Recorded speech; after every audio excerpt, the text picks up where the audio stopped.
This is Steve Zeltzer with WorkWeek, and we're going to be looking at the struggle in South Africa. Yesterday, there was a strike of the COSATU and SAFTU, the two major labor federations in South Africa, over the economic conditions, the social conditions of workers in South Africa.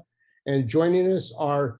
I'm Memetlwe Sebei, President of General Industries Workers Union of South Africa and National Executive Committee of South African Federation of Trade Unions. I'm Ayesha Rajah. I'm the chairperson of the Sotasonke Civic Organization.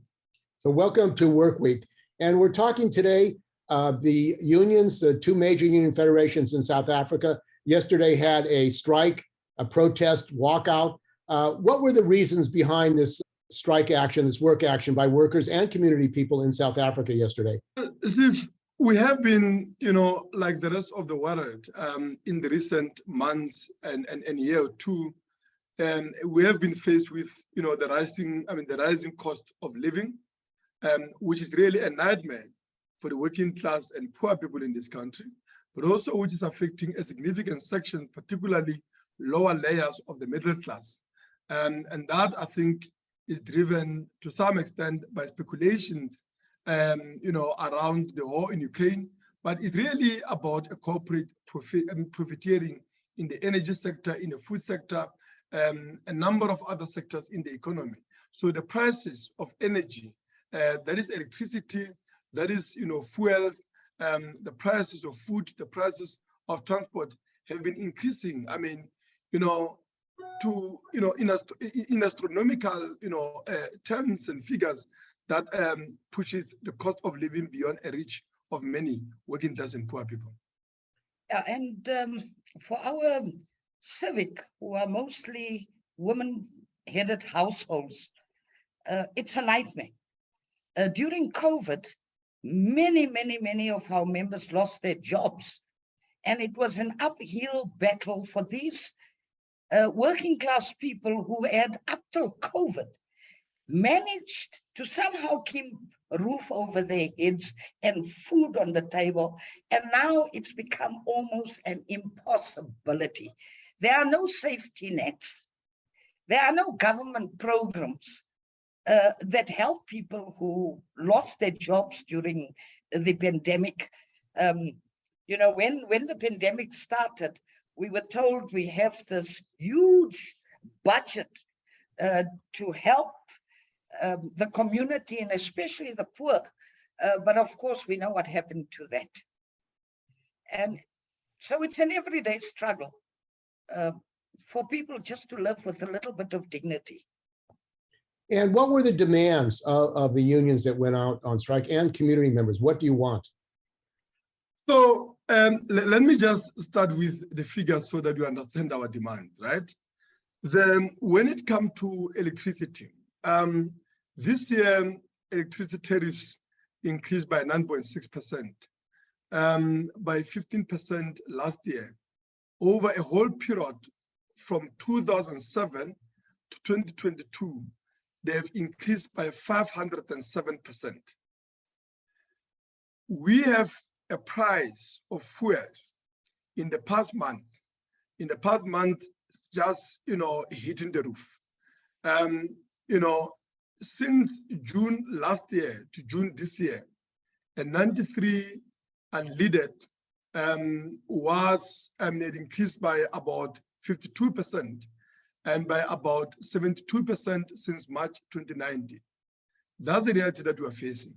And of course, when it comes to food, the price including of very basic things like meat, like oil, cooking oil and all of that. I mean, cooking oil, Steve, has increased by 72% just in the past few months and so on. And that's the rate that we are facing, to a point where now the household food basket, as they call it, increased by more than 14%, on a year-to-year basis. And of course, by 46.5% since 2019. The result of that is that today, a household food basket costs about 4,688 rand per month. And this in a country where 12.4 million people are unemployed. But even those that are employed, 75% of them are earning below 5,800 rand. Now, I know that you will probably not understand the value of rent and all of that, but you just have to listen to the figures. 75% are earning below 5,800. The food basket is at about 4,700. Now, when you minus the cost of the food basket from the wages, even if you assume that many of them are at 5,800, which is not true, because majority are actually on minimum wages, which by law is only 3,800 this year. So if you minus that, you are left only with 1,000 between what 75 majority are earning below and the food basket. Now, the prices of transport have been increasing. It is estimated this year they're going to increase by between 25 and 35%. The prices of many other things. So, and this is a reason that we are saying few things. One, we are saying that introduce price, there is mechanism for price regulation in the law.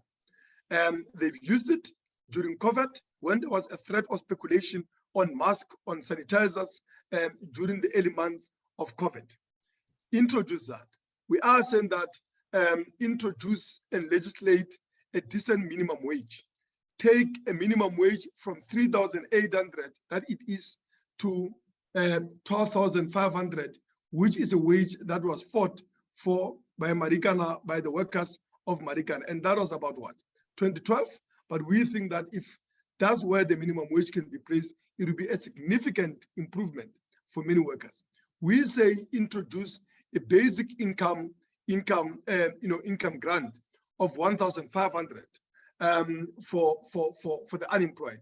And we say that the only way that you can effectively regulate, for instance, prices of oil is to ensure that you nationalize the entire fuel industry.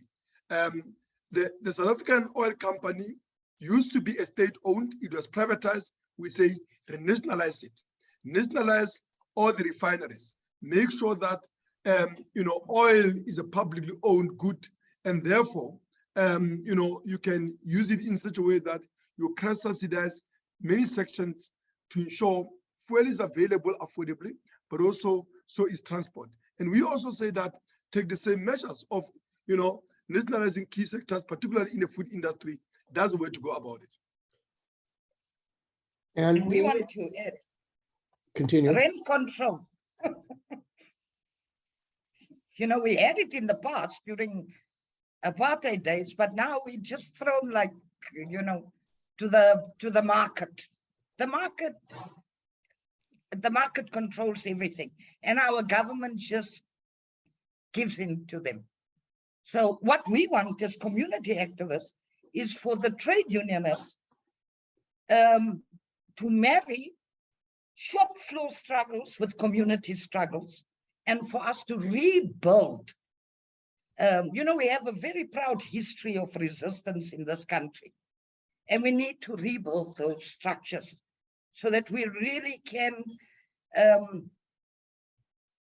challenge government's policies who really just favor the rich. So that's what we want. And this working class movement that you want to rebuild, you say you want unity between community groups. I know that there have been assassinations of community activists in South Africa, and there's some reports that the ANC people are involved in these assassinations. There's increasing violence, xenophobia, violence being whipped up, blaming immigrants. Same in the United States, actually. Immigrants are being blamed, and racism, xenophobia. This issue of uniting the community and the working class and the unions, do you think that came out of this rally, or do you think it will grow in South Africa? Actually, it came out in preparation for this rally.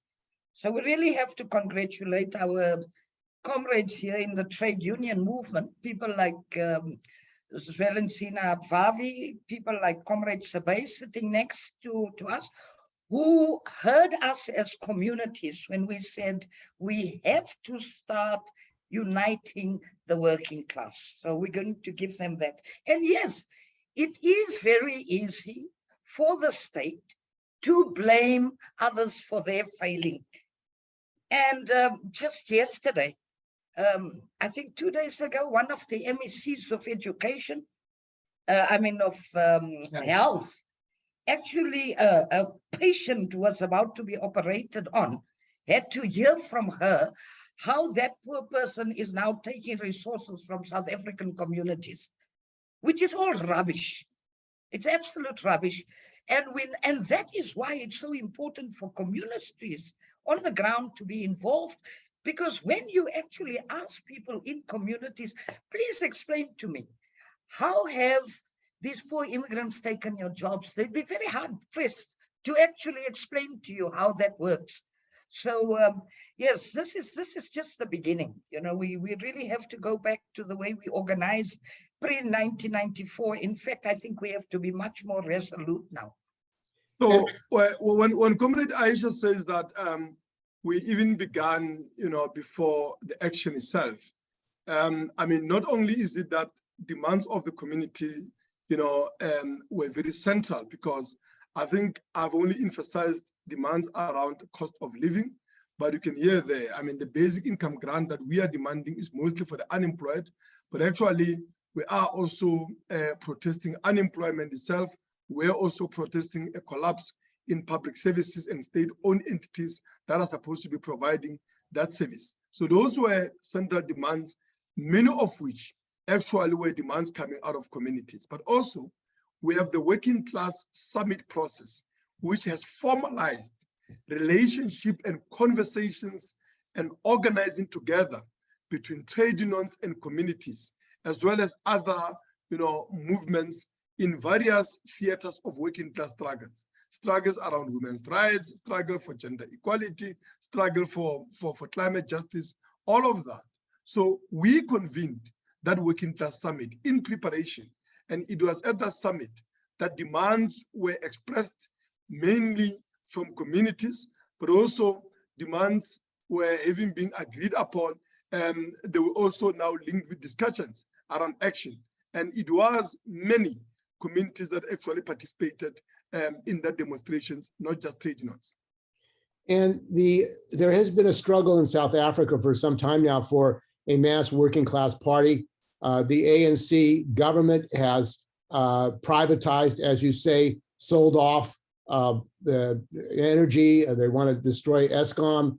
They've destroyed the railroads. The railroads have been sold off. It's privatization galore in South Africa and in the United States for that matter as well. COSATU is still supporting the ANC government. How do you see the development of this working class united front and the formation of a mass workers' party taking place? Do you think this process of the Workers' Summit is a movement in that direction? The Working Class Summit was really a summit that SAFTU, the other union, called. We want working class unity, but we are very well aware of the differences. In fact, yesterday on the march, as we were marching, I was very much with the COSATU comrades, but it gave us the opportunity, and I expressed my displeasure. And I said, you are actually, by being married to government, you are selling us down the river. So this opens up avenues for us to talk, and this is the rank and file of the union movement. And I think it's very, very important for us not to be sectarian and for us to continue to speak with the rank and file, because the rank and file of the unions and communities, we know exactly what our problem is. Our problem is capitalism. So yeah. Yes. So we made our position very clear, even at a joint platform. The main address from SAFTU side was the General Secretary of SAFTU, Jorinzi Mavavi, and myself on behalf of the Cost of Living Crisis campaign. And we made it very clear that, COSATU comrades have got to be honest. Ultimately, I think all of us, and with them as well, they agree, problem is capitalism, but capitalism in this country is maintained by ANC government at the present moment. So to say that to say capitalism is a problem and not raise the issue of political power is an abstract. And I think for me, that's very dishonest. And we have raised that at the demonstration itself, but also the fact that SAFTU is, of course, having a resolution on the creation of the Mass Workers Party. We've also raised that in the Working Class Summit process itself.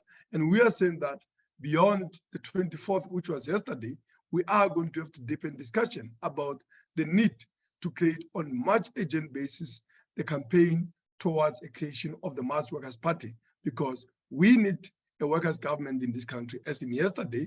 But more than that, we need to seize also economic power. And for that, that means nationalizing the commanding heads of the economy.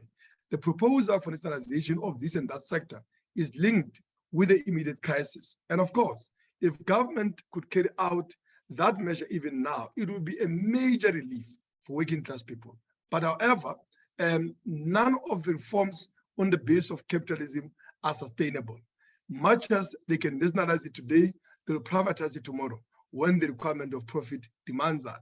The only solution is to make sure that we take the commanding heirs of the economy, the banks, the mines, the factories, under public ownership on the base of the democratic control and management of the working class, that is the workers in those factories, the trade union movement, but also communities, so that the economy can be implemented in the interest of the working class and majority, so that the enormous resources that are there can overcome the crisis of housing, of unemployment, but also increasingly of climate change that is developing into a catastrophe in this country. You would have learned, Steve, there was a flood in KZN province, which killed over 500 people. That is in addition to the fact that just 2-3 years ago, we came out of a half a decade long drought that devastated big parts of the country, northern and western parts of the country in particular. And this climate crisis in the United States, there are floods, there are massive floods in the South as I speak. There's temperatures 120, 130 for workers in trucks. People are passing out. Workers are passing out. Teamsters, UPS Teamsters are passing out in their trucks from the heat. And yet there's no emergency measures to protect workers in the United States. The organizations, OSHA, the health and safety organizations are MIA, missing in action. It's probably the same in South Africa. It's a dire emergency situation, yet it seems that the government, the capitalist government in South Africa, like the capitalist government in the United States, is MIA. Yes, I mean, it's a problem, Steve. And in fact, here, notwithstanding all the commitment that they make in the conferences of parties on climate change and so on, the reality is that they are actually expanding their fossil fuel industries. In fact, at the present moment, the prices of South African coal has been soaring, and so are the profits in that industry. And the main factor is, in the past, South Africa used to export only high-grade coal to US, to Europe. Now, and I mean, our fleet for electricity generation, which still rely 80% of it on coal for generation of electricity, right? It was built for a low-grade coal. So a low-grade coal was being used locally, and high-grade coal exported. Now, the problem is China and India are now also buying a low-grade coal, and that has, pushed the prices of coal upward massively. And instead of us scaling down the mining of coal, it is going to expand. And more than that, it is also creating a crisis here. The reason that the prices or tariffs for electricity have been skyrocketing is also linked with that, because now the state-owned energy monopoly is now competing with Chinese, but also with Indian companies for a low-grade coal at a very huge price differences between what they used to buy in the past and now. So that's a problem. And that, what does it say? It says that on the basis of private ownership, we can resolve that.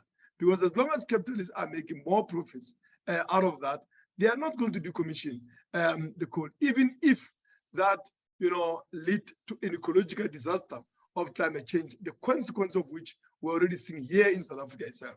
But more than that, it is just also really the fact that the public transport is also collapsing.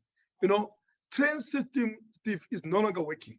In Johannesburg, the biggest industrial city in the whole continent, there's no trains between here and Pretoria, which is the capital city. In fact, that's part of the reason that we had to scale down our demonstrations, and the action yesterday took a form mainly of stay away, because we could only transport those people on mini taxis. How many mini taxis can we really hire? So we had to hire buses, but bus companies are very few. So we hired some, COSATU hired some. We expected, in fact, we had planned on about 2,000, but the demonstration, more than 10,000 people turned up. Such was a level of determination. But even more, millions of people, which is far in excess of the combined membership of COSATU and SAFTU, turned up, stayed away from their jobs. When I was driving on a highway to town, which normally you can only drive less than 10 kilometers, and stopping every 3 seconds. I measured I measured the traffic. I accelerated up to 140 kilometers per hour just to make that test during a peak of the peak hour, right? So that tells you that millions of working class people stayed away from that. And middle class people too, because they are really feeling the pinch in terms of interest rates. Those who own their homes, they're losing their homes. I live above the sheriff of the court here, and the auctions are fast and furious. People are barely surviving. So yeah, even the middle class is shrinking, and they know they're going to have to throw their lot in with us, with the working class, because they're on their way to oblivion. Actually, there will only be the very rich. And that sounds similar to the United States and globally what's happening. The wealthy are growing wealthier, and the middle class are being squeezed out, and they're losing everything. Now, the other question that I wanted to raise is what is happening in NUMSA, because NUMSA said they could not really support this because they have internal problems with lawyers that they have to pay for this lawsuit. There's a crisis of business unionism and charges of corruption. How did that affect the turnout at the rally, and what is going on at NUMSA? So the turnout, was very great, Steve, as I said. Obviously, it could have been more. I think more than anything, it was a constraint really of transporting people. As I've said, trains in 2018 were trains in the Gauteng province. There's no train that is working at the present moment. That is a level of collapse, right? Now, even if NUMSA did participate, that would have been very limited by the number of buses that we could secure. Of course, I think we could have secured more, and I think that would have made a huge difference. But the reason that we decided on a NUMSA stay away, it was because of that. Of course, I don't agree with the reasons that NUMSA has given. I think it was political that they decided not to participate. I think it has to do with the fact that in reality, they are challenging the outcome of, SAFTA Congress, which has elected their deputy president as the president of the federation, against the desires of the leadership. They have, we have, delegates defied the slate that they've put forward. And I do think that that's ultimately the reason that they've not been cooperating, but not only not cooperating in reality, they have, been suspending a lot activists that were part of that opposing slate, including the president of SAFTU herself. And I think for me, that's the problem. And at the core of the problem, of course, is the issues that this shops towards, is the issues that this opposition, rank and file opposition to the bureaucracy in the union, are raising. And NUMSA covers workers in the mining industry, machinery industry, the auto workers. These industries are the industries that you're talking about nationalizing for public worker control of these industries. The struggles of the strikes that are going on, I just read this morning, there's another strike taking place in food workers. Is there a demand being made that the capitalists should not be running these companies, that they should be expropriated? Because there's massive wealth, as you say, in South Africa from coal, from minerals, uranium, all kinds of diamonds, tremendous wealth in South Africa. It seems to be going to the billionaires, the capitalists who own these companies, and not to the working class in this dire situation. Yes, I mean, you're right, Steve. I mean, just maybe to give your viewers a sense, 45% of the gold that has ever been produced in the whole world across the whole of human history comes from a Witwatersrand basin, right? That is Johannesburg areas all the way to Free State in South Africa. And not even half of it has been mined, right? But it's not just gold, it's diamonds. South Africa is producing, or rather mining, at some point it was about over 85% of platinum. I know that the number is down, but they are still the biggest producer of platinum. They produce a 60% of rhodium, and I can go on and on and on. It has a very unique geological formation that really is a blessing, if only, or will be a blessing if only all of this wealth could be put at the disposal of the working class people and be utilized to solve the problems faced by the working class people themselves, both in terms of better wages, but also in terms of providing for a social wage in a form of affordable, accessible, safe, and efficient public transport system, decent quality public housing, quality-free, public education from the cradle to the grave, free public, quality public health, including at the point of need in people's homes. All of that could be provided for, but none of that is happening on the basis of capitalism. Now, of course, the SAFTU position is that these industries must be brought under public ownership. Whether comrades are raising it and linking it with the day-to-day, struggles in various unions, including NUMSA, I think that is open for discussion, for debate. I've not been engaging with the collective bargaining outside of some struggles. I think that discussion or that demand was missing, I think, for me, in the demand in the last strike that we had, unlike the way that we presented the solution to the crisis in Clover, where nationalization was at the core and central to our demand, and we're very clear that it must be nationalization on the basis of the democratic control and management of the working class. And for the community, they've been affected as well. I know healthcare in the United States now with COVID, increase in mental health, in behavioral health problems. There's a strike right now in Northern California of therapists who haven't been able to see their patients. There's a collapse of care at Kaiser, which is a major HMO in the United States.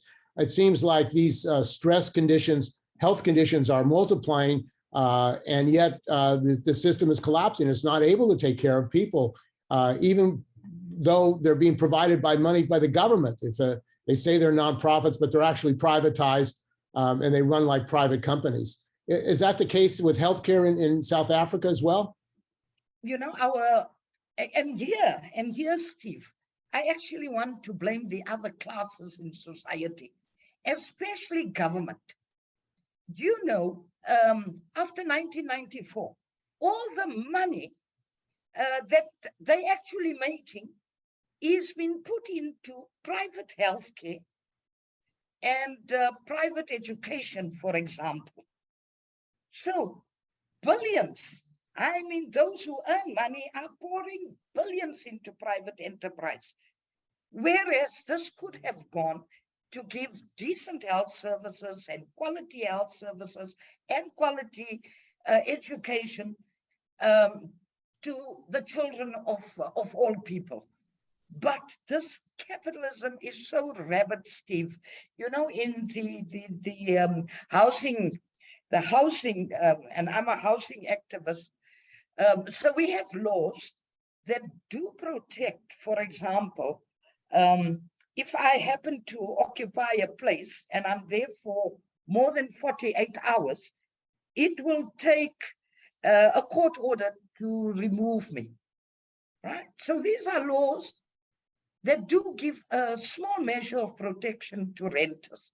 Just today, one of the bills that government is putting forward is now called a trespass bill. In other words, you won't even get beyond the fence. So all the laws that have been passed in South Africa is for the protection of private property. And where people, especially in housing, I mean, people have had no choice but to go and occupy unoccupied land or unoccupied buildings. And this is how they are turning the screws on us. And all the talk about expropriation, yeah, it's hot air, Steve, in terms of what government is talking about.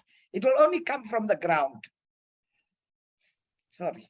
And this united front of community and labor, how do you see that developing now in the future? Are you going to continue to meet, continue to organize, tie the community struggles together with worker struggles? Housing is not just a community issue, it's a working class issue. Excellent. Workers and their families are being thrown out of their homes. I mean, so it's a general issue for the entire working class. Yes, Steve, and that's exactly what we are saying. Let us look at the problems we have, and really, they are not just the problems of communities or problems of, they are our problems. So this is just the beginning, and we're hoping that, you know, going out and mobilizing for the stay away was very instructive in the sense that a lot of people, many people are with us. So it's time that we as community activists, as workers, worker representatives, we have to go back to our communities and rebuild our structures. And what this is showing us is that we can, and because things are so tough for everybody is looking for some kind of solution, and everybody knows we have to stand up and we have to resist. And especially, Steve, you know, those who recognize the problem very clearly and are giving very clear direction as to what is positive, what can be done by communities, as you said earlier, are being murdered by the state, as has happened in KwaZulu-Natal with the Abashlali comrades there. I mean, just to support the point that Comrade Ayesha is making, Comrade Steve, is that, so we are as SAFTU committed to that process. We convened one-day action conference with communities to focus specifically on demands, but also action in the light of the emergency of the cost of living crisis. But then we intend to have a full working class summit.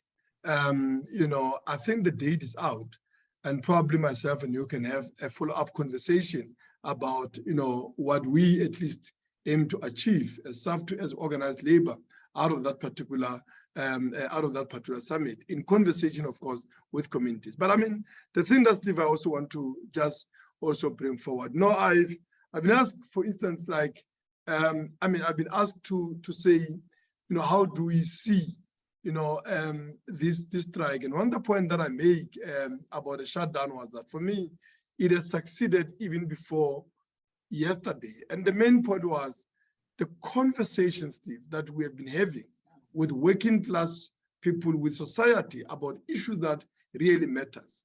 Issues on the cost of living, on the deepening, poverty levels and hunger in working class community. Issues around public services, state-owned entities, but also the policy of this government. For me, it has been very educational. And this conversation, Steve, were not only taking place in mainstream media, and that's where, of course, we have done tons of interviews, on that and so on. But it's also the shop steward council meetings that were convened, but also discussions in factories where we've had to convene meetings discussing with ordinary members and workers, but also in communities. These comrades were out also on the streets, leafleting, talking to working class people. It was not just her and myself, it was hundreds and thousands of activists across the country who are having these conversations on the streets, in factories, in communities, in community meetings, in summits of working class people. And I think for me, there is something extremely very powerful about that. Because it wasn't just each of people pouring out their anger, but also their hunger as well, in the context of deepening levels of poverty, but also discussing solutions and political strategy. And one of the issues that has come to the fore is the issue of the alliance with the ANC, but also what we do, because activism is important, but activism is not enough. Win the political strategy. And that's the reason the question of the mass political party of the working class, the question of socialism has come to the fore, at least in our cycles where the discussions have been taking place. And another issue, of course, is the war, Ukraine war. U.S. imperialism has spent trillions of dollars, just increased 3 billion more weapons to Ukraine. It wants a confrontation with China, surrounding Russia, surrounding China. It seems that one solution for capitalism, for imperialism, is imperialist war. And it seems like that has exacerbated the economic crisis, the social crisis. What is a view of a working class in South Africa about this war in Ukraine and about militarization? It seems like there's always more money for war by the United States, but as far as social concerns, living conditions, that's secondary. You have homeless people in San Francisco, homeless people in the cities all over the United States, but they have billions more for war. I mean, it seems like that is their solution. Let's go to war rather than dealing with the crisis for the working class, for the people of the country. Yes, you can't avoid war on the basis of capitalism at this stage, where there are two factors, right? One is that you have a system that has developed productive forces on a global scale, on the one hand. On the other hand, it continues to rest on the nation state. So, no country in this day and age provide a sufficient market for its own industries. The struggle for markets is a permanent and inherent feature of global capitalism today. And when Steve or any country produce more than they require, the market, but also that means they are taking it from somebody else in the same position. So the rivalry is rooted in the inter-imperialist rivalry is rooted in that, and you can't avoid it. And obviously, it can't be resolved by way of diplomacy negotiations. Of course, in a period of growth, the tension becomes softer, but they never go away. In the period of the crisis, such as the one that we're passing through, wars become inevitable. And that's what we are seeing in Ukraine, but also we are seeing it basically in provocations of China. I mean, the decision of Pelosi to visit Taiwan in the circumstances is an act of imperialist provocation, which is an attempt at drawing China into, an open war, in a way that I think they failed, by merely engaging them, in Ukraine and so on. So they want to draw them into a full-scale war and so on. And I think we have got to be able to say, this is a war that, humanity will not be able to survive without, a serious catastrophic, a serious damage, not only, to infrastructure, but losses of human life, because these are nuclear armed, powers that can plunge us into conditions that will annihilate conditions of civilizations as we understand it today. And I think that, to me, is a call, I think is a warning to many working class people to rise on their feet, to organize, to unite, and to fight against the system.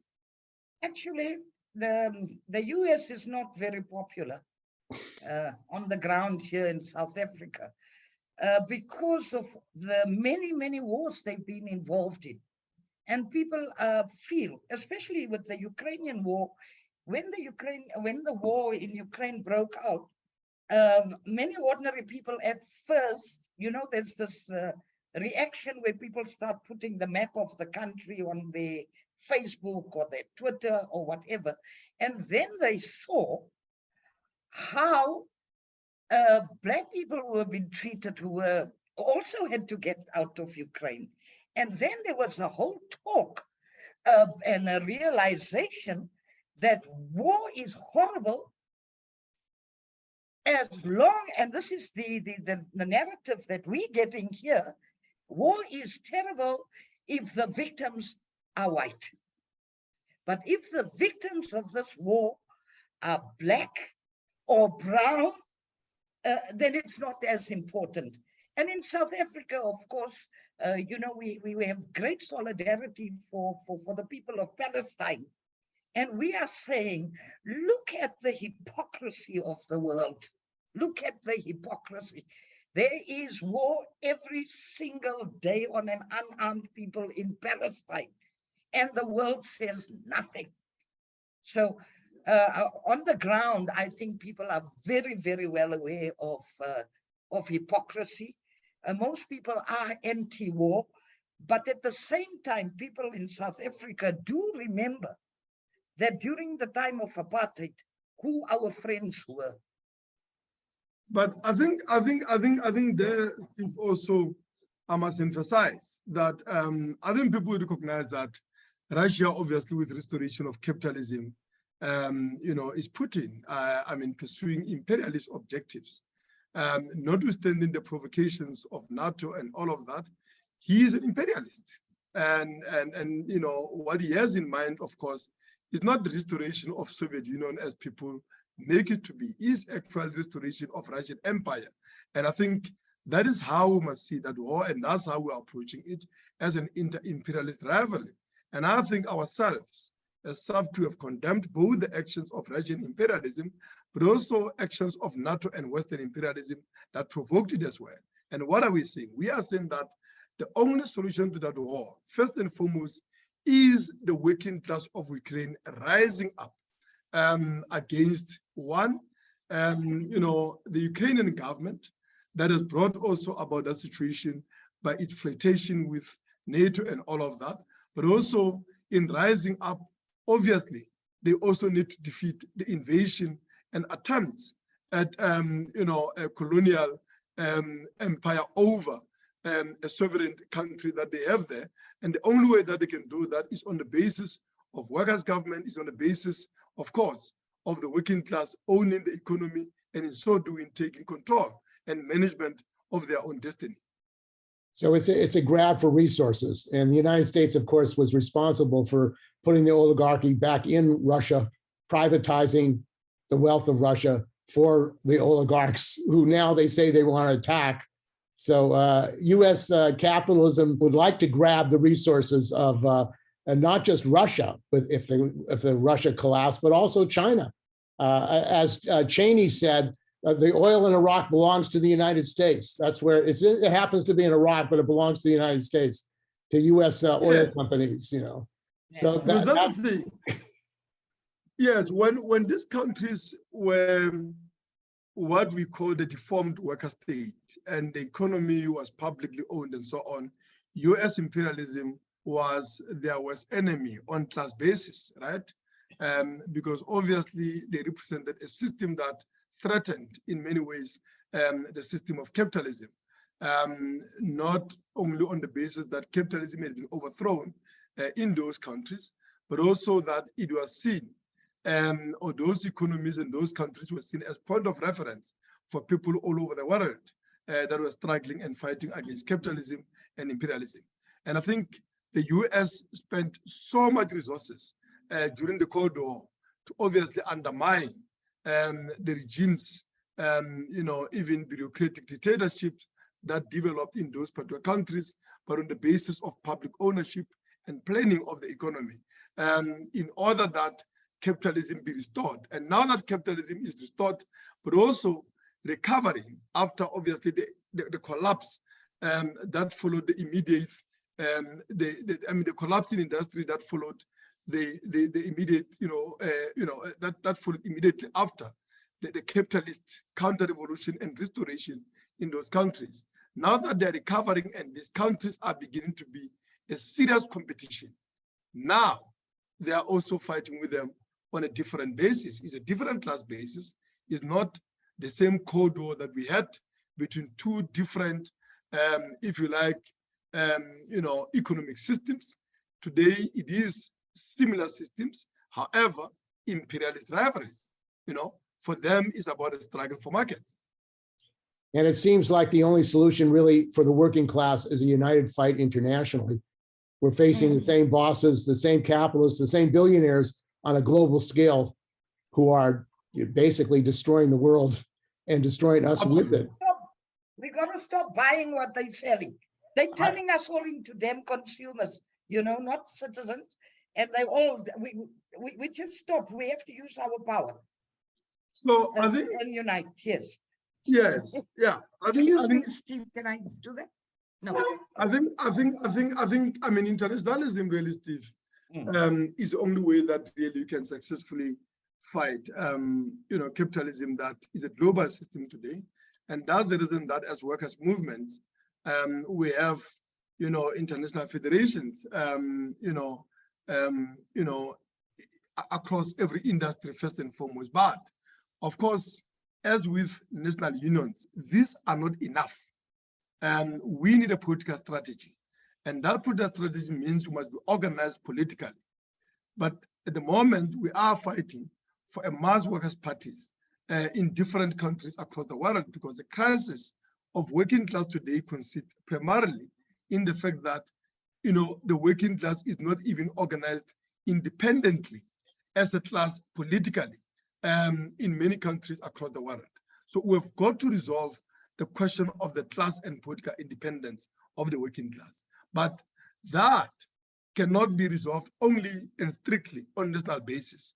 Once you have a successful mass workers party, that should be a launching pad for a creation of the Mass Workers International as a political movement, right? That will be armed with a revolutionary socialist program to ensure that we overthrow capitalism and begin to basically coordinate and plan an international chains of supply and production in such a way that we can abolish poverty, we can abolish hunger, we can make sure that we raise the quality of life for working class and oppressed people across all over the world, and to levels unimaginable under capitalism, whilst of course in a way that is sustainable in our use of the resources in the environment, but also does not damage the climate.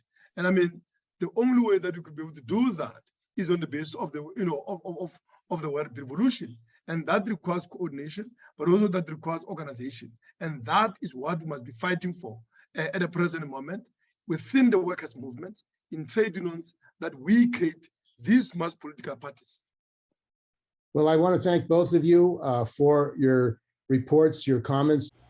Ayesha Rajah, who's a community activist in South Africa, who's involved in the strike of SAFTU and COSATU yesterday, and Memetlwe Sebei, who is president of the General Industrial Workers Union of South Africa, who've joined us on this important discussion and report on the struggles in South Africa and globally what is required. So thanks for joining us today on WorkWeek. Thank you very much, Steve, and solidarity to all the workers in America and across the world that are watching this program, and we wish them the best in the struggles. We are inspired actually by the struggles that are taking place in the US, the unionization workers in Amazon, but also, the struggles, of teachers, of nurses. They are a great inspiration. And the messages of solidarity that Comrade Steve, you always send and share with us remains our inspirations as well. Thank you. And solidarity.